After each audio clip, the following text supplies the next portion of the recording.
Hello guys, welcome to my YouTube channel. यहाँ पे हम बात करने वाले हैं MT8 की, जिसको BMTC 132 है। ठीक है।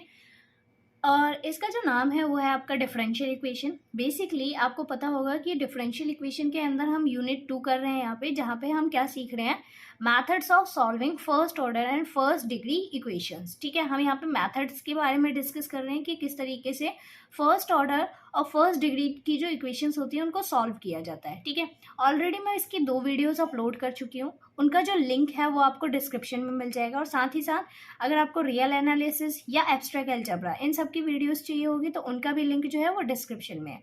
डिस्क्रीट मैथमेटिक्स भी है।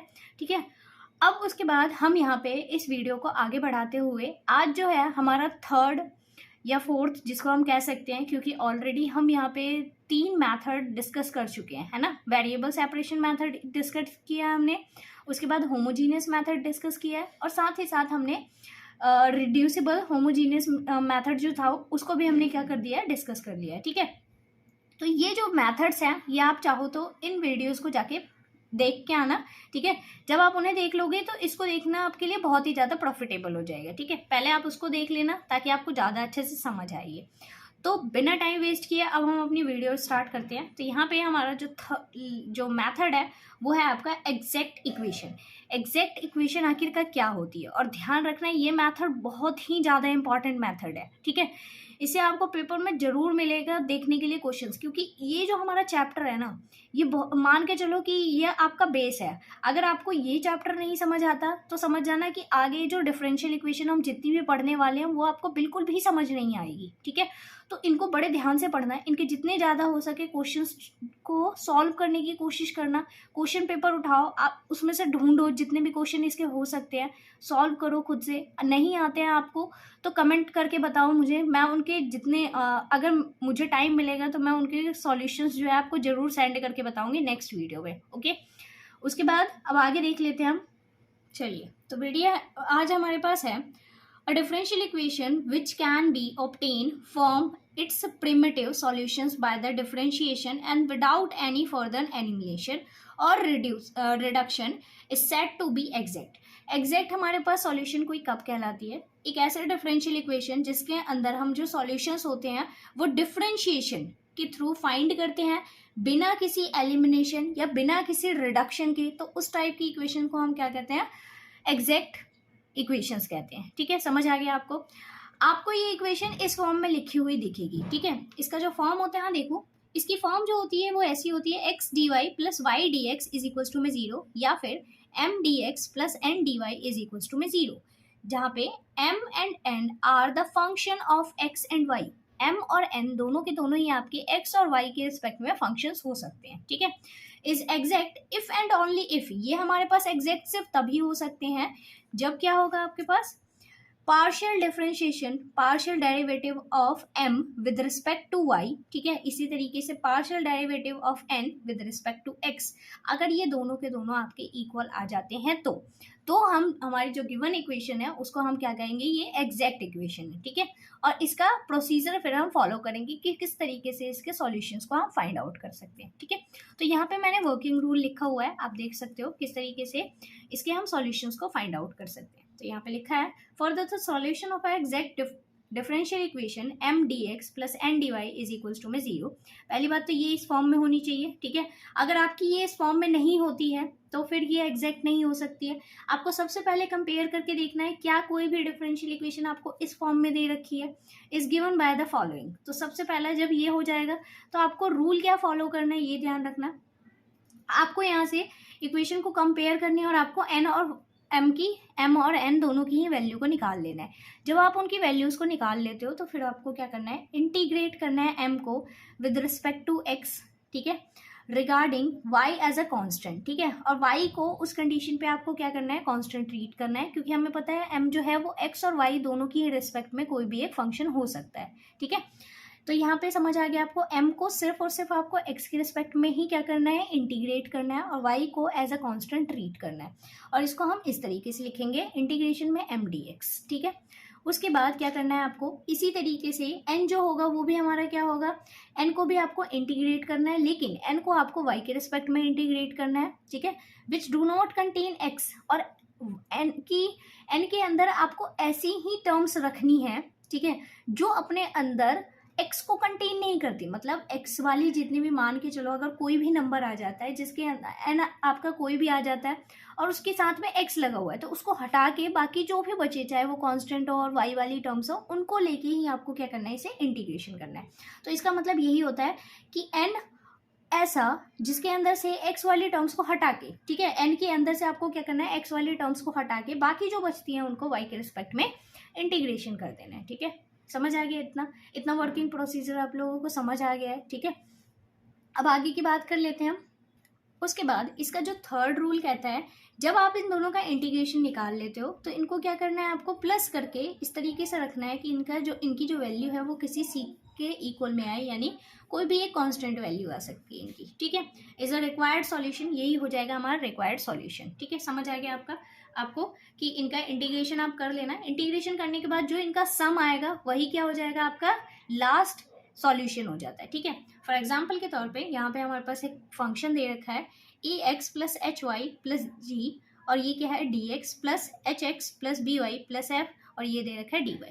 तो आपको दिख रहा है कि ये हमारे पास एम और एन की कंडीशंस में लिखे हुए हैं, तो हम सबसे पहले क्या कर लेते हैं, इनको कंपेयर कर लेते हैं, ठीक है। तो आप जैसे ही इन्हें कंपेयर करोगे तो यहाँ लिख लो, comparing with m d x plus N d y is equals to में 0। यहाँ से हम क्या करेंगे, तो m की जो वैल्यू है हमारी वो कितनी आ जाएगी, वो आएगी a x plus h y plus g, ठीक है। और ऐसे ही आपकी n की जो वैल्यू है वो कितनी आ जाएगी, वो आएगी h x plus b y plus f, ठीक है। ये आ गई हमारी m और n दोनों की ही वैल्यूज आ गई। अब हमें इसको चेक करना है क्या ये एग्जैक्ट सॉल्यूशन, एग्जैक्ट इक्वेशन है या नहीं है।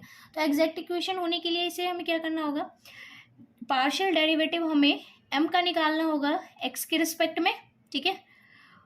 और तो पार्शियल डेरिवेटिव आप m का x के रिस्पेक्ट में निकालोगे तो यहाँ से क्या आ जाएगा, सिर्फ और सिर्फ आपको क्या मिलेगा, यहाँ पे a मिलेगा। बाकी एज अ कांस्टेंट ट्रीट होते हैं तो सबके सब क्या हो जाएंगे, 0 हो जाएंगे। इसी तरीके से आपको क्या करना होगा यहाँ पे यहाँ पे हमारा वर्किंग प्रोसीजर कहता है कि m को आपको y के रिस्पेक्ट में डेरिवेट करना है। तो जैसे ही आप इसको m को y के रिस्पेक्ट में डेरिवेट कर दोगे, यहाँ पे आपकी m की जो वैल्यू है वो कितनी बचेगी, h। और आपको क्या करना होता है, n को x के रिस्पेक्ट में डेरिवेट करना होता है। पार्शियल डेरिवेट करोगे तो यहाँ पे क्या मिल जाएगा आपको, इसकी वैल्यू भी h मिलेगी। तो आपको दिख रहा है कि जो हमारे पास डेल m अपॉन में del y is equals to में हो जाते हैं डेल n अपॉन में डेल x के, ठीक है। तो जब ये वाली वैल्यू हमारे पास फॉलो हो जाती है तो हमें पता चल जाता है, तो इससे हमें पता चल जाता है कि ये क्या है, हमारी एग्जैक्ट इक्वेशन है, ओके। तो यहाँ पे क्या लिख दोगे आप, ये क्या है, आपकी एग्जैक्ट इक्वेशन है। और जब ये एग्जैक्ट इक्वेशन प्रूफ हो जाती है तो हमें क्या करना होता है, अब सिंपली आपको कुछ नहीं करना, अब हमें इसका सेकेंड रूल जो है वो फॉलो करना होता है। तो सेकेंड रूल हमसे क्या कहता है, सेकेंड रूल कहता है कि आपको क्या करना है, एम डी एक्स निकालना है अपना, ठीक है। तो सेकंड रूल में हमें क्या निकालना है, एम डी एक्स। तो एम डी एक्स निकाल लेते हैं। तो यहाँ पे क्या आएगा, इंटीग्रेशन एम की जो वैल्यू है वो कितनी दे रखी है आपको, a x plus h y plus g दे रखा है, ठीक है, ये दे रखा है आपको। और यहाँ पे आपको क्या करना है, एक्स के रिस्पेक्ट में इसे डेरिवेट करना है। तो जैसे ही आप इसे एक्स के रिस्पेक्ट में डेरिवेट करोगे तो यहाँ पे इसकी वैल्यू कितनी मिलेगी आपको, ये मिलेगा आपका ए एक्स स्क्वायर बाई 2 प्लस ये हो जाएगा एच वाई एक्स, क्योंकि हमें इसको एज अ कांस्टेंट ट्रीट करना होता है। तो ये हो जाएगा आपका प्लस में यहाँ पे कितना आ जाएगा आपका जी एक्स, ठीक है। तो ये आ गया इसका डिफरेंशिएशन, सॉरी इंटीग्रेशन। अब उसके बाद आपको क्या करना होता है, आपको निकालना होता है एन एक्स, ठीक है। इसका मतलब क्या है कि आपको एन ऐसे रखने होते हैं जिनके एन के लिए ऐसी टर्म्स रखनी होती है जिनके अंदर x ना इंक्लूड होते हो, ठीक है। तो जैसे आपको दिख रहा है यहाँ h के अंदर x आ रहा है, तो हम इस वाले टर्म को नहीं इंक्लूड करेंगे अपने पास। यहाँ दिख रहा है आपको कि b y के साथ है और f है, तो इसका मतलब हमें x वाले टर्म्स को हटा के बाकी जो टर्म्स बचती है उनको y के रिस्पेक्ट में इंटीग्रेट करना होता है। तो इस वाले टर्म को हम हटा देंगे, बाकी क्या बचा है आपका, ये वाली 2 टर्म्स बची है, तो इसको हम लिख लेंगे। इंटीग्रेशन के अंदर लिखेंगे क्या बचा है आपका, बी वाई प्लस एफ, ठीक है, यही बचा है इसके अंदर। और इसको इंटीग्रेट करना है आपको वाई के रिस्पेक्ट में। तो यहाँ पे वैल्यू कितनी आ जाएगी, यहाँ पे इसकी वैल्यू निकल के आएगी आपकी, इसको आप लिखोगे तो ये आएगा b y square by 2 plus f of y आ जाएगा। ठीक है, समझ आ गया आपको? ओके, उसके बाद हम इसको लिख देंगे hence the required solution is. अब हमें क्या करना होता है लास्ट में, आपको पता ही है, जो हमारा थर्ड रूल था वो कहता था कि इन दोनों के जो भी इंटीग्रेशन आए हैं आपको इनको प्लस करके किसी एक कांस्टेंट के इक्वल में पुट अप कर देना है। ठीक है, सिंपली बस इतना करना है हमें।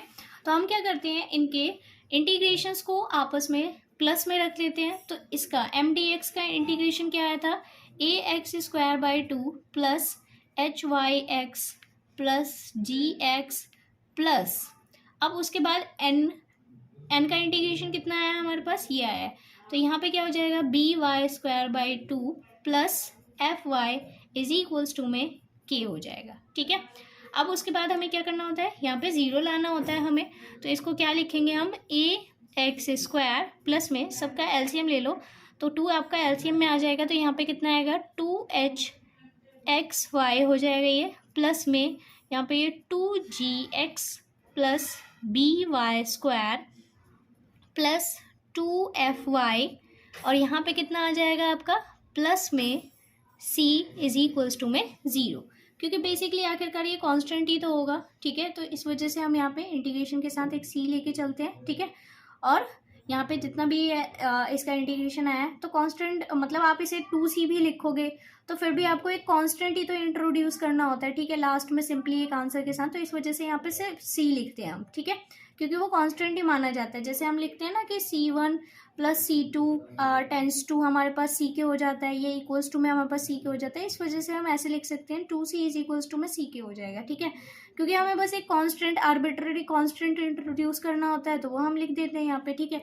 और अपॉन में जो ये 2 आया वो उधर 0 के इक्वल में जाके खत्म हो जाता है। तो सिंपली जो आपका लास्ट में आंसर आता है, फाइनल आंसर आता है, वो ये वाला होता है। ठीक है, आपको इस तरीके से इसके एग्जैक्ट सॉल्यूशंस निकालने होते हैं, एग्जैक्ट इक्वेशंस के सॉल्यूशंस को फाइंड करना होता है। ठीक है, अब एक दो और क्वेश्चंस करते हैं ताकि आपको ज़्यादा इजीली समझ आ सके। ओके, तो नेक्स्ट क्वेश्चन की बात करते हैं हम। नेक्स्ट क्वेश्चन क्या है हमारे पास, नेक्स्ट क्वेश्चन कहता है solve x square minus 4xy minus 2y square dx plus y square minus 4xy minus 2x square dy is equals to में 0।